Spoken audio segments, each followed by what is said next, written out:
Hello అండి, అందరు ఎలా ఉన్నారు? బాగున్నారా? ఈరోజు అయితే నేను గోంగూర పల్లీల పచ్చడి చేస్తున్నానండి. దానికోసం అయితే గోంగూరని ఇలా గిల్లుకొని కడిగి పక్కన పెట్టుకోండి. ఒక ప్యాన్ అయితే పెట్టుకొని హీట్ చేసుకోండి. అందులో కొద్దిగా పల్లీలు వేసుకోండి. మీ గోంగూరని చూసి పల్లీలు వేసుకోండి. గోంగూర ఎక్కువ ఉంటే పల్లీలు ఎక్కువ వేసుకోండి. ఇవైతే ఇప్పుడు కొద్దిగా లైట్గా వేయించుకుందాము.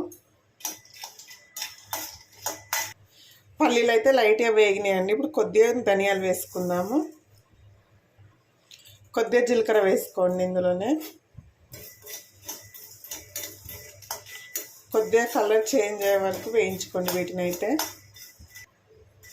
పల్లీలు, ధనియాలు, జీలకర్ర అయితే వేగిపోయినాయండి. ఇవి తీసి పక్కన పెట్టేసుకుందాం. ఇప్పుడు ఒక మిక్సీ గిన్నెలో వేసుకోండి. కొద్దిగా నూనె పోసుకోండి. ఇప్పుడు పచ్చిమిర్చి వేయించడానికండి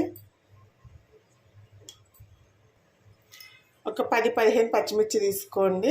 ఇవైతే కారం లేవండి. ఈ పచ్చిమిర్చిని అయితే మంచిగా ఫ్రై చేసుకోండి. పచ్చిమిర్చి ఫ్రై అయ్యేలోపు అయితే వీటినైతే మిక్సీకి వేసుకున్నామండి. చూడండి, పచ్చిమిర్చి అయితే వేగాయి. ఇలా వేగాలండి. ఇప్పుడు ఇందులో ఒక 4-5 వెల్లుల్లి రెబ్బలు వేసుకోండి.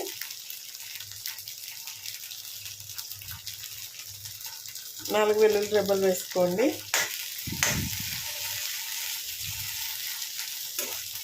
వీటిని అయితే ఇప్పుడు పక్కన వేసుకున్నామండి. మిక్సీకి పట్టుకున్నాం కదా పల్లీలు, ధనియాలు, ఇంకా జీలకర్ర వీటిలో వేసుకొని కచ్చాపచ్చగా మిక్సీకి అయితే వేసుకుందాము.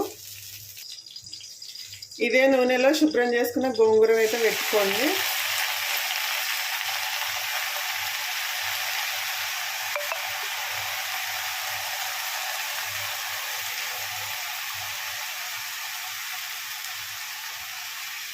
కొద్దిగా పసుపు వేసుకున్నాము.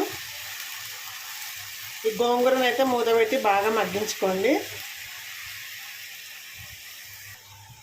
పచ్చడికి సరిపడా సాల్ట్ వేసుకోండి. ఇప్పుడైతే కచ్చాపచ్చగా మిక్సీకి వేసుకుందామండి. దీన్ని అయితే చూడండి, గోంగూర అయితే మగ్గుతుంది కదా. మరొక 3 నిమిషాలు మగ్గనిద్దామండి గోంగూర అనేది.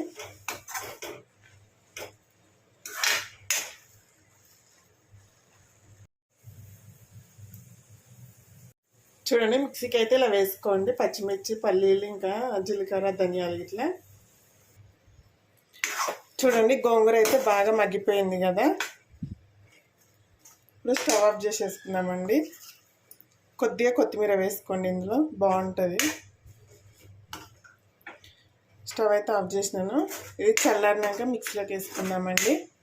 చల్లారనిద్దాం ఇప్పుడు దీన్ని అయితే. చూడండి, ఇదైతే చల్లారిపోయింది గోంగూరని. ఇదైతే ఒక మిక్సీ గిన్నెలోకి వేసుకోండి. దీన్ని అయితే మరీ మెత్త పట్టకండి, కచ్చాపచ్చగా పట్టుకొని వద్దాం. ఇప్పుడైతే చూడండి, ఇలా వేసుకొని మిక్సీకి అయితే అచ్చం రోట్లో నూరినట్టే ఉంటుందండి. ఇప్పుడు దీనికైతే తాలింపు పెట్టుకుందాము. పచ్చడికైతే తాలింపు పెట్టుకుందామండి. 1 స్పూన్ నూనె వేసుకుంటున్నాను. నూనె అయితే వేడైంది. కొద్దిగా శనగపప్పు వేసుకుందాము. మినపప్పు మీ ఇష్టం అండి, వేసుకోవాలంటే వేసుకోవచ్చు, లేదంటే లేదు. నేనైతే వేయట్లేదు.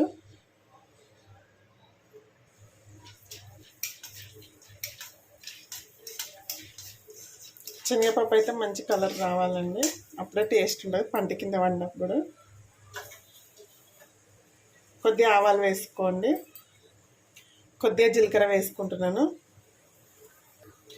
ఒక 2 ఎండుమిర్చిలో తుంచుకొని వేసుకోండి. వీటిని అయితే ఇప్పుడు ఫ్రై చేద్దాము.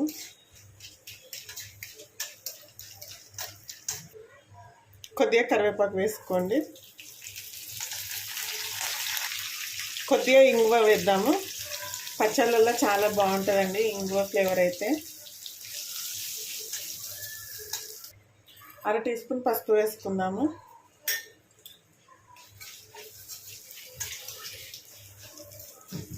తాలింపు అయితే బాగా వేగిపోయింది కదా. ఇప్పుడు ఈ పచ్చడిని పోపులో వేసుకుందామండి.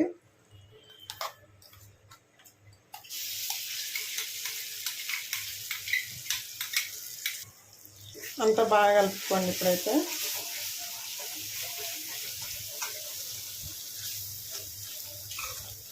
చూడండి, ఎంత బాగా వచ్చింది కదా. తాలింపు పెట్టగానే పచ్చడికు మస్తు ఫ్లేవర్ వస్తుందండి, చాలా బాగుంటుంది. వేడివేడి అన్నంలో నూనె కానీ నెయ్యి వేసుకొని తింటేనైతే చాలా బాగుంటుంది.